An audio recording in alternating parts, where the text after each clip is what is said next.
Assalamualaikum warahmatullahi wabarakatuh.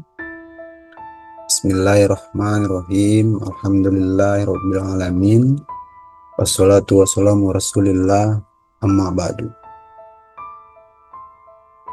Untuk pertemuan mata kuliah Hukum Perlindungan Saksi dan Korban, tema kita pada sesi pertama ini adalah pengertian saksi dan penggolongan saksi, ya. Pengertian saksi diatur di dalam pasal 1 angka 1 Undang-Undang Nomor 31 Tahun 2014 tentang perubahan atas Undang-Undang Nomor 13 Tahun 2006 tentang perlindungan saksi dan korban. Jadi, saksi adalah orang yang dapat memberikan keterangan guna kepentingan penyelidikan, penyidikan, penuntutan, dan pemeriksaan di sidang pengadilan tentang suatu perkara pidana yang ia dengar sendiri, ia lihat sendiri, dan atau ia alami sendiri. Pengertian saksi sebagaimana diatur oleh pasal 1 angka 1 Undang-Undang Perlindungan Saksi dan Korban pada dasarnya sama dengan pengertian saksi yang diatur oleh pasal 1 angka 12 Undang-Undang Nomor 8 Tahun 1981 tentang hukum acara pidana. Hal yang membedakannya hanyalah di dalam rumusan KUHP. Status saksi dimulai dari tahap penyidikan, sedangkan dalam Undang-Undang Perlindungan Saksi dan Korban, status saksi sudah dimulai di tahap penyelidikan. Berdasarkan kedua pengertian tersebut, dapat diambil beberapa hal penting yang harus dimiliki oleh seseorang sehingga dapat menggolongkan saksi sebagai berikut. Yang pertama, keterangan seorang saksi haruslah merupakan keterangan yang berguna untuk kepentingan penyelidikan, penyidikan, penuntutan, dan pemeriksaan di sidang pengadilan, serta dapat menolong memastikan pertimbangan-pertimbangan penting dalam suatu peristiwa. Yang kedua, keterangan yang diberikan seorang saksi haruslah mengenai suatu kejahatan ataupun kejadian yang masuk dalam ruang lingkup pidana. Keterangan seorang saksi haruslah tentang suatu peristiwa yang ia dengar sendiri, lihat sendiri, dan atau alami sendiri. Atau dengan kata lain, keterangan tersebut merupakan keterangan tangan pertama.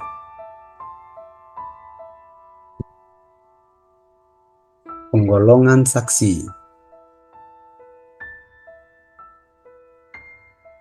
Penggolongan saksi antara lain yaitu saksi korban, saksi pelapor, saksi a charge, saksi a de charge, saksi mahkota, testimonium de audio, saksi berantai, saksi anak. Masuk pada bagian pertama, saksi korban. Saksi korban adalah saksi yang dimintai keterangannya dalam perkara pidana karena ia menjadi korban langsung dari tindak pidana tersebut. Saksi korban pada dasarnya sama dengan korban di mana dia mengalami penderitaan fisik, mental, dan atau kerugian ekonomi yang diakibatkan oleh suatu tindak pidana yang dilakukan oleh tersangka atau terdakwa. Kesaksian dari saksi korban sangat dibutuhkan oleh pengadilan, terutama dalam hal-hal yang berhubungan dengan keadaan yang dialami dan diderita oleh korban, latar belakang, serta terjadinya peristiwa pidana tersebut. Dengan adanya keterangan dari saksi ini, dapat diperoleh pemahaman yang lebih mendalam tentang posisi kasus yang sebenarnya. Bagian kedua, saksi pelapor. Seseorang digolongkan sebagai saksi pelapor apabila dia yang melaporkan terjadinya suatu peristiwa pidana, baik yang ia lihat atau alami sendiri, namun ia tidak harus menjadi korban dari peristiwa pidana tersebut. Pengertian laporan diatur dalam pasal 1 angka 24 KUHP, yaitu pemberitahuan yang disampaikan oleh seseorang karena hak dan kewajiban berdasarkan undang-undang kepada pejabat yang berwenang tentang telah atau sedang atau diduga akan terjadinya peristiwa pidana.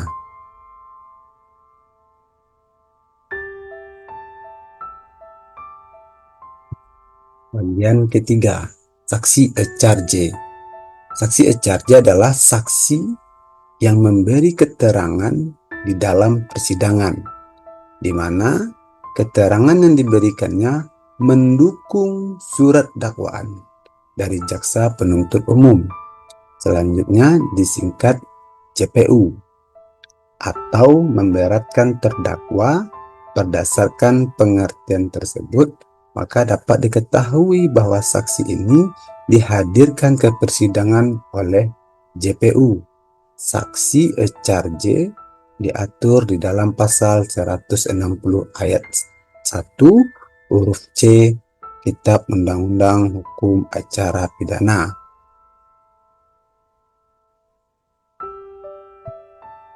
Bagian keempat, saksi e-charge. Saksi e-charge adalah saksi yang memberi keterangan di dalam persidangan, di mana keterangan yang diberikannya meringankan terdakwa atau dapat dijadikan dasar bagi nota pembelaan atau pledoi dari terdakwa atau penasihat hukumnya. Saksi e-charge dihadirkan ke persidangan oleh terdakwa atau penasihat hukumnya. Ketentuan mengenai saksi ini diatur di dalam pasal yang sama dengan saksi e-charge, yaitu pasal 160 ayat 1 huruf C KUHP. Bagian kelima, saksi mahkota. Saksi mahkota adalah terdakwa dari suatu tindak pidana di mana pelakunya lebih dari satu orang dan kesaksiannya dipakai untuk memberatkan pelaku lainnya. Dalam KUHP tidak terdapat pengertian dari saksi mahkota ini. Saksi mahkota muncul karena tidak adanya saksi yang dapat diajukan untuk memeriksa suatu perkara pidana. Sesuai penjelasan yang dikemukakan Yahya Arahab, adanya saksi mahkota agar keterangan seseorang terdakwa dapat dipergunakan sebagai alat bukti yang sah terhadap terdakwa lainnya. Caranya dengan menempatkan terdakwa lain itu dalam kedudukan sebagai saksi. Syarat utama diajukan saksi mahkota adalah harus dalam tindak pidana yang ada unsur penyertaannya dan berkas perkaranya harus dipisah atau di-split. Bagian keenam, testimonium de audit. Di dalam KUHP tidak disebutkan pengertian dari testimonium de audit atau hearsay evidence. Begitu juga dengan peraturan perundang-undangan lainnya. Satu-satunya peraturan tentang testimonium de audit ada di dalam penjelasan pasal 185 ayat 1 KUHP.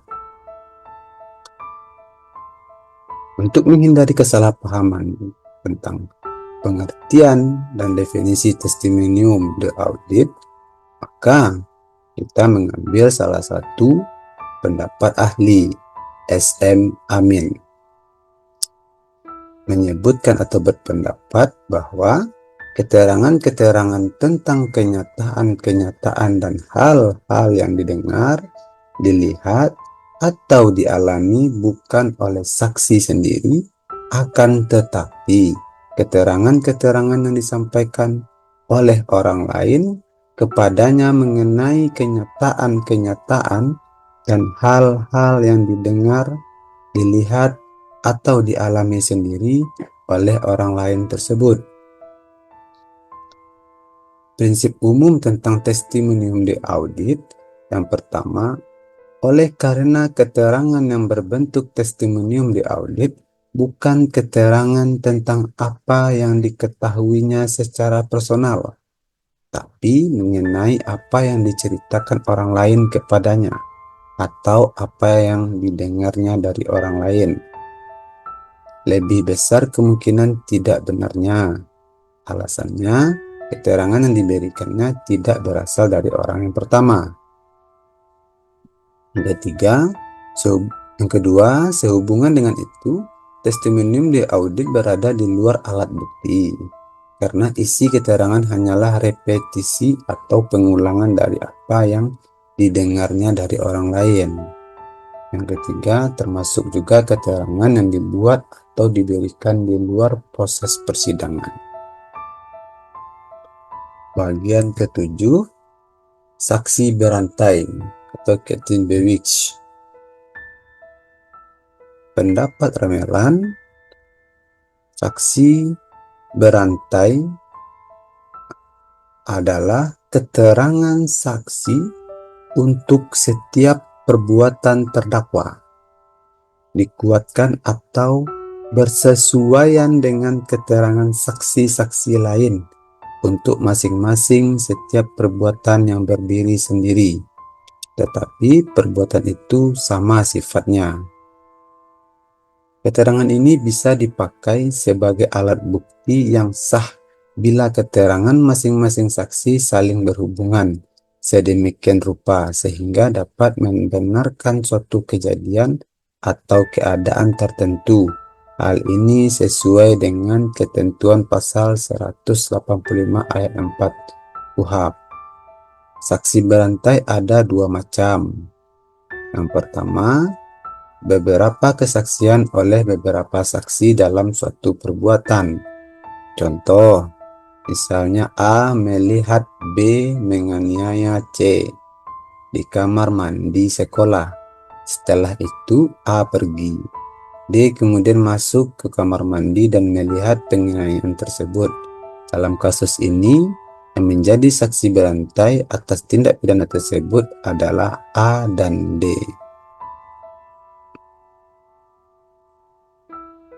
Beberapa kesaksian oleh beberapa saksi dalam beberapa perbuatan. Contoh, misalnya A melakukan pemerkosaan terhadap B di ruang kosong di SMA Nusantara. Misalnya, pada pukul 2 kejadian ini dilihat oleh C, seorang murid yang kebetulan melintas di depan kelas. Lalu pada pukul 15.30 A membawa paksa B ke daerah D. Lalu B dibunuh oleh A dengan cara mencekiknya. Kejadian itu disaksikan oleh E. Jadi dalam hal ini C dan E adalah saksi berantai atas beberapa tindak pidana yang dilakukan oleh A, yaitu melakukan pemerkosaan atau pembunuhan. Itu contoh. Bagian ke-8, saksi anak. Anak adalah seseorang yang belum berusia 18 tahun, termasuk anak yang masih dalam kandungan. Itu pengertian anak. Kedudukan saksi anak yang menjadi korban tindak pidana di Indonesia masih belum diakui secara sah oleh peraturan perundang-undangan yang berlaku di Indonesia. Bahkan KUHP sendiri menggolongkan anak ke dalam pihak yang hanya boleh memberi keterangan tanpa di bawah sumpah. Hal ini terlihat dari rumusan pasal 171 KUHP. Demikian pemaparan materi kita pada kali ini. Saya akhiri. Wa'alafu minkum. Wassalamualaikum warahmatullahi wabarakatuh.